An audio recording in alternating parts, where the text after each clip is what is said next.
देखो दोस्तों, एग्ज़ाम आ रही है, बहुत कम टाइम बचा है और बहुत कुछ पढ़ना भी है। कुछ दिन पहले आपको लग रहा था कि फिर पढ़ लेंगे, अभी तो बहुत टाइम पड़ा है, पर अब प्रेशर बढ़ रहा है, समय हाथ से भी निकल रहा है। आप पढ़ना तो चाह रहे हो, पर आपका दिमाग आपके कंट्रोल में नहीं है। पर आप चिंता मत करो, इस समय अच्छे से अच्छा स्टूडेंट भी यह सब फील करता है। ये वीडियो बनाने का मकसद केवल इतना है कि आप कंसिस्टेंट रह पाओ, एक रूटीन बिल्डअप कर पाओ। यह 7 दिन का स्टडी चैलेंज है, जिसे आप 7 दिन से शुरू करके एग्जाम तक करोगे। शुरुआत आपकी 7 दिन से होगी, इसलिए वीडियो को पूरा देखें एंड आई एम श्योर कि इसके बाद आपका स्टडी फोकस बहुत ज़्यादा इंक्रीज हो जाएगा। तो लेट्स स्टार्ट। टारगेट, आपको अपने स्टडी का एक टारगेट सेट करना होगा। जैसे आप सुबह 6 बजे उठते हो और रात 12 बजे सोते हो, यानी आपके पास 18 घंटे हैं।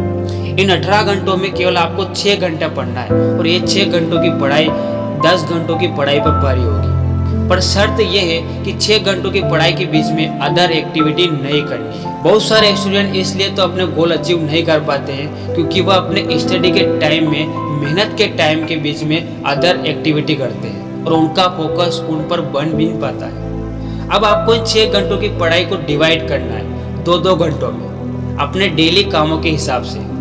एंड आई एम श्योर कि आपको फ्री टाइम भी बचेगा, जिसमें आप अदर एक्टिविटी भरपूर कर पाओगे। ये 2 घंटे सुबह, शाम, दिन या रात के वक्त के हो सकते हैं। बस आपको फॉलो ये करना है कि आपको 2 घंटों की पढ़ाई करनी है और इसी बीच में कोई और एक्टिविटी नहीं करनी है, केवल और केवल पढ़ाई करनी है और पूरी ताकत, पूरी शक्ति और बिल्कुल ईमानदारी से उन पढ़ाई पर फोकस रहना है। ये चीज़ें 7 दिन तक करोगे तो एग्ज़ाम तक आपका एक पढ़ाई का 6 घंटे का रूटीन बन जाएगा, जो काफ़ी है आपके एग्ज़ाम में एंटर होने के लिए।